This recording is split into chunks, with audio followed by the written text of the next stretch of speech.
Hey you guys, and welcome back. Today we're going to be talking about the hardcore truth of New Year's resolutions, so you're going to want to stick around. Happy New Year, you guys! I hope your 2018 is off to a fantastic start. I can't even believe we're in a new year already, but nonetheless, here we are. And one of the things that I wanted to quickly talk about with you is setting those New Year's resolutions. So let's get to it. I've heard a lot of buzz this year already about people not wanting to set a New Year's resolution. As a matter of fact, I have seen more people talking about not setting New Year's resolutions than setting them this year because so many people have been let down, disillusioned, and disheartened by setting resolutions in the past that they never were able to see come to be. So I want to talk to you about 3 truths that I think if we shift our mindset a little bit can help us set some proper resolutions for this new year. The first hardcore truth about resolutions is that people are not understanding the importance of having them. Yes, and that has never been evidenced more than this year, at least on my Facebook news feed anyway. So many people are bashing New Year's resolutions and don't really understand that they are very vitally important. It is important to be a goal setter, to have something in mind that you want to accomplish because it keeps you motivated every day to get up and do something, to be purposeful about your living. You've got to have goals. So even if you don't want to use the word resolutions, let's call them goals and let's set some goals for 2018. Let's make sure that we understand that it is really important to have something that we're working towards, something to keep our eyes focused on. If we have little daily goals that can lead to weekly goals that then can help us to accomplish some yearly goals, then we're going to have a very productive year. And it's important to understand that having a productive life is of utmost importance, and one of the ways to help us do that is by setting goals.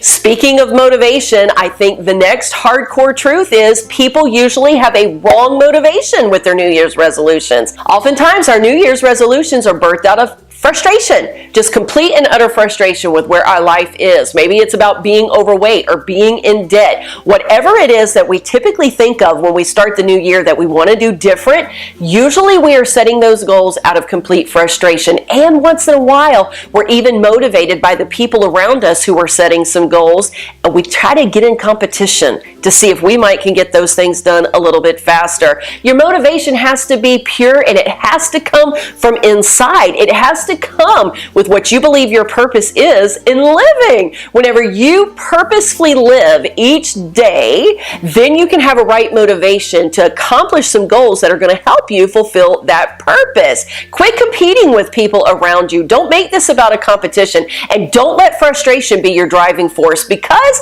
chances are when the frustration kind of wears off and things kind of get back to normal and the stress levels reduce, you're going to forget all about those goals that you set. You instead want to have some goals that you're motivated to keep because they are true goals that are going to help you accomplish your purpose.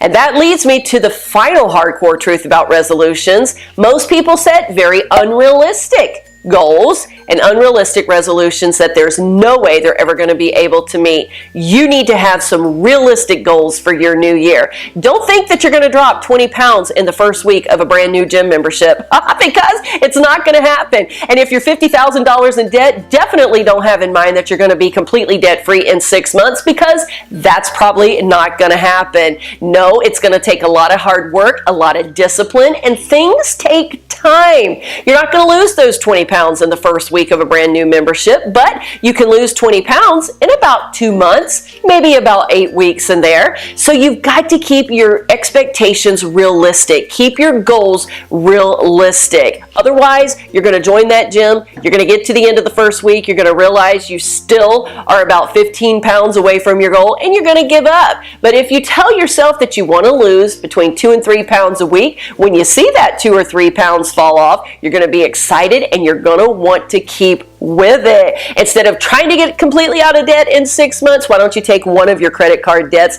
and have it paid off in 6 months? You're going to see those little steps adding up to big steps, and before you know it, all of your goals will be accomplished, but they have to be realistic to begin with. So stop setting unrealistic goals. I think if you will keep these three things in mind, if you will understand the importance of setting those New Year's resolutions, it's important to have a goal. If you will make sure that your motivation is pure and that your motivation is right, coming from internally, and if you will keep all of those expectations realistic and make resolutions that are really attainable, then I think you're going to have a much better success this year at those New Year's resolutions. You won't get frustrated and you won't give up and walk away. Instead, you're going to see some real tangible goals come to pass, and you're going to be a whole lot happier. Just think of it when you get to the end of 2018 and have seen that you lived with great purpose and that you accomplished many great things throughout the year, knowing that it all happened just one little goal at a time. You're going to be so much more fulfilled come the close of this year. So get to goal setting. I want to challenge you, get to goal setting, write it down, keep them realistic, and then we'll talk about it in a few months to see if you're well on your way. I hope your 2018 is off to a great start. I want to thank you all so very much for watching today, and until next time, I pray that you will walk in the favor and the blessings of the Lord. We'll see you soon.